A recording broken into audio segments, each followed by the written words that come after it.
तो क्या आपने कभी डोनट की रेसिपी घर पर ट्राई की है? नहीं ट्राई की तो आज ही मेरे कहने पर ट्राई ज़रूर कीजिएगा। सब कुछ आपके साथ स्टेप बाय स्टेप शेयर करने वाली हूँ कि आपके डोनट भी बिल्कुल परफेक्ट सुपर सॉफ्ट बनकर तैयार होंगे। इसके ऊपर जो चॉकलेट लगती है वो भी हम घर पर तैयार करेंगे और बहुत ही टेस्टी रेसिपी है, बहुत ईजी रेसिपी है, बच्चों बड़ों सभी को पसंद आने वाली रेसिपी है। तो छोटे-छोटे पॉइंट, छोटे-छोटे टिप्स मैं आपके साथ शेयर करूँगी। अगर आप उनको फॉलो कर लेते हैं तो इंशाल्लाह आपके डोनट भी ऐसे ही सुपर सॉफ्ट और स्पंजी बनकर तैयार होंगे। आपने क्या करना है, रेसिपी को बिना स्किप किए एंड तक देखना है। चैनल पे नए हैं, चैनल को आपने सब्सक्राइब कर लेना है और रेसिपी ज़रा सी पसंद है वीडियो को लाइक कीजिएगा। कमेंट में मुझे बताइएगा कि आपको रेसिपी कैसी लगी है।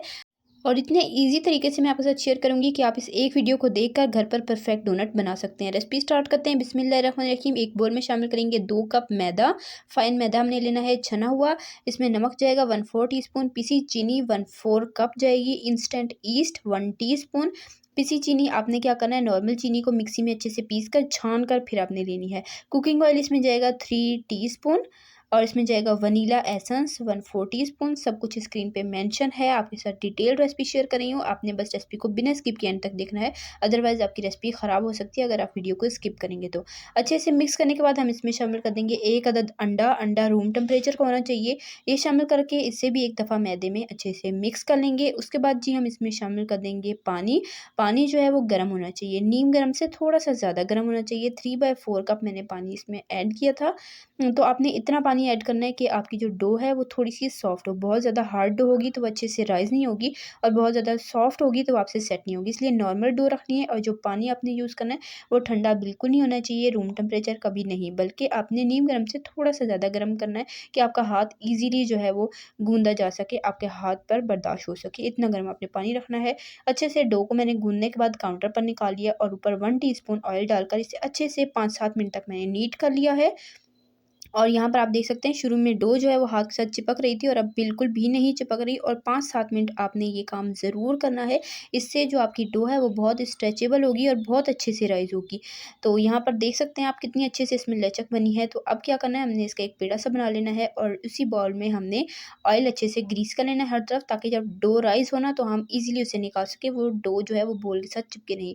तो अब डो को इसमें रख देंगे, ऊपर से भी हमने ऑयल लगा लेना है ताकि डो ऊपर से ड्राई ना हो और ईज़िली राइज़ हो सके।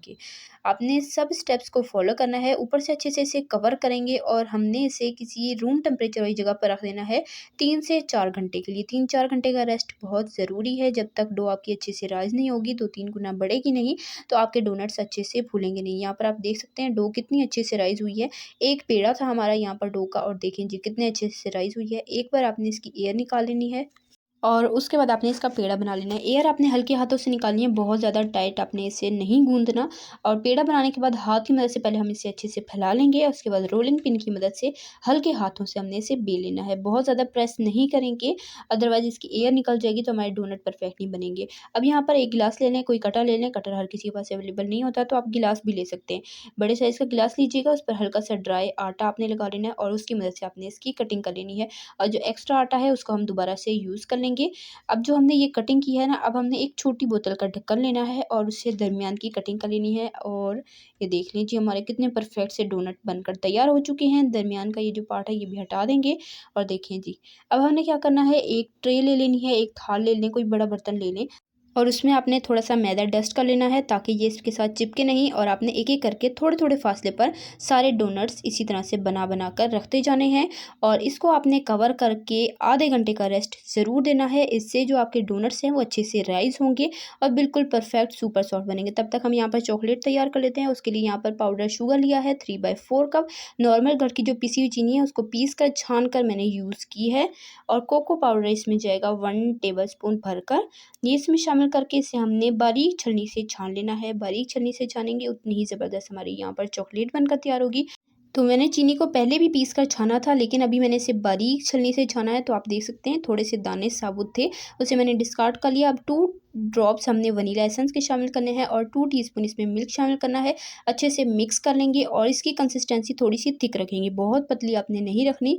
तो यहाँ पर बहुत ज़्यादा थिक लग रही थी, मैंने 1 टीस्पून मिल्क और शामिल किया, टोटल 2 टीस्पून मिल्क इसमें गया था। और ये देखें इसका टेक्सचर आप देख सकते हैं कितनी ज़बरदस्त सी यहाँ पर हमारी चॉकलेट फ्रॉस्टिंग बनकर तैयार हो चुकी है। इसे जब आप डोनट पे लगाएँगे तो कोई पहचान ही नहीं पाएगा कि आपने बाहर की चॉकलेट लेकर लगाई है या आपने खुद घर पर तैयार की है। तो इसे आपने ट्राई ज़रूर करना है। तो चॉकलेट फ्रॉस्टिंग को साइड पे कर देंगे, तैयार हो चुकी है। अब यहाँ पर जो हमने डोनट्स को आधे घंटे तक राइज़ होने के लिए कवर करके रखा था, ये देखें कितने अच्छे से ये राइज़ हो चुके हैं। अब हमने एक पैन में ऑयल लेना है, आपने कढ़ाई में नहीं लेना, फैले हुए बर्तन में ऑयल लीजिएगा और अच्छा खासा आपने ऑयल लेना है ताकि ये अच्छे से इसमें डिप हो सके। ऑयल को हमने गर्म कर लिया, बहुत ज़्यादा गर्म नहीं करेंगे, नॉर्मल गर्म करेंगे। उसके बाद हमने मीडियम टू लो फ्लेम पर डोनट्स को फ्राई करना है। डोनट इसमें शामिल करते जाएंगे और मीडियम टू लो फ्लेम पर 7 से 8 मिनट तक आपने इसे फ्राई करना है। फ्लेम अगर थोड़ी सी भी तेज़ होगी, ऑयल ज़्यादा गर्म होगा, तो इस पर फ़ौरन से कलर आ जाएगा और ये अच्छे से राइज़ नहीं होंगे। जब ऑयल में हम इसे शामिल करेंगे ना, तो ऑयल में भी ये थोड़े से मज़ीद राइज़ होते हैं, थोड़े से अच्छे से फूल जाते हैं। तो इसलिए आपने इस बात का ख़ास ख्याल रखना है कि टेम्परेचर जो है वो नॉर्मल होना चाहिए। अगर ऑयल ज़्यादा गर्म होगा तो आपके डोनट्स जो हैं वो सुपर सॉफ्ट नहीं बनेंगे, ना ही वो स्पंची बनेंगे।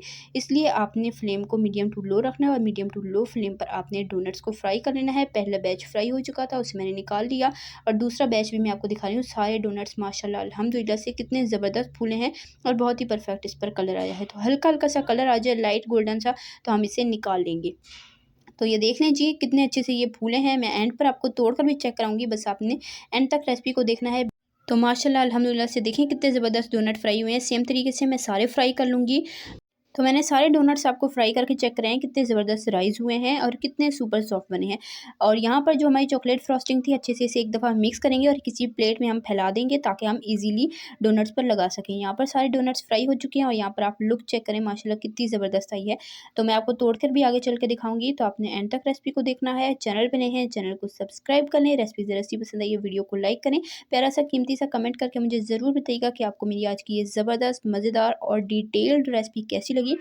तो अब जब डोनट अच्छे तरीके से ठंडे हो जाएं, बिल्कुल अच्छे से आपने ठंडे कर लेने हैं। उसके बाद आपने इसके ऊपर चॉकलेट लगानी है और यहाँ पर देखें जी इसकी लुक माशाल्लाह कितनी ज़बरदस्त आ रही है। तो इसी तरीके से सारे डोनट्स पर चॉकलेट लगा लेते हैं। उसके बाद हम इसे एक प्लेट में रख लेंगे और ऊपर से हम लगा लेंगे जी स्प्रिंकल्स। स्प्रिंकल्स ना हो तो आप ऐसे भी इसे सर्व कर सकते हैं, लेकिन स्प्रिंकल से इसकी लुक ज़्यादा अच्छी आती है। तो ऊपर सारे स्प्रिंकल्स लगा लेंगे और जी माशाल्लाह अल्हम्दुलिल्लाह से ये हैं जी हमारे सुपर सॉफ्ट, सुपर डिलीशियस और बहुत ही इजी और टेस्टी से डोनट्स बनकर तैयार हो चुके हैं। तो उम्मीद करती हूँ आपको मेरी आज की ये ज़बरदस्त मज़ेदार और आसान सी रेसिपी पसंद आई होगी। रेसिपी ज़रा सी पसंद आई है, वीडियो को लाइक करें, शेयर करें अपने फ्रेंड एंड फैमिली मेम्बर्स के साथ। तो एक डोनट जो है वो मैंने उस पर चॉकलेट नहीं लगाई थी ताकि मैं आपको तोड़ कर चेक करा सकूँ। तो ये देखें जी कितने अच्छे से ये राइज़ हुए हैं और यहाँ पर आप देखें जी कितने अच्छे से ये फूले हैं। देखें बिल्कुल अच्छा ज़बरदस्त सा इसके अंदर जाल बना है और ये कितने सुपर सॉफ्ट बनकर तैयार हुए हैं। मार्केट से भी कई गुना बेहतर और बहुत ही कम खर्च में आप घर पर ढेर सारे डोनट्स ट्राई कर सकते हैं, बना सकते हैं, इंजॉय कर सकते हैं। तो इसी तरह की टेस्टी यम्मी रेसिपीज़ के लिए, सिंपल ईजी रेसिपीज़ के लिए, चाइनीज़ रेसिपीज़ के लिए, बेकिंग रेसिपीज़ के लिए, डेजर्ट रेसिपीज़ के लिए, रमज़ान स्पेशल रेसिपीज़ के लिए, बकरीद स्पेशल रेसिपीज़ के लिए, सिंपल ईजी रेसिपीज़ के लिए, हेल्दी रेसिपीज़ के लिए, स्नैक्स रेसिपीज़ के लिए मेरे चैनल को सब्सक्राइब करें। मैं आपके लिए इसी तरह की ज़बरदस्त मज़ेदार और आसान सी रेसिपीज़ लाती रहती हूँ। सब्सक्राइब कर लें ताकि आप हमारी कोई भी रेसिपी मिस ना करें। तो रेसिपी ज़रा सी पसंद आई है, वीडियो को लाइक करें, शेयर करें फ्रेंड एंड फैमिली मेम्बर्स के साथ। प्यारा सा कीमती सा कमेंट करके मुझे बताइएगा कि आपको रेसिपी कैसी लगी है। और यहाँ पर देखें जी डोनट में कितना ज़बरदस्त जाल बना है। तो इंशाल्लाह फिर मिलेंगे नेक्स्ट रेसिपी में, तब तक के लिए अल्लाह हाफिज़।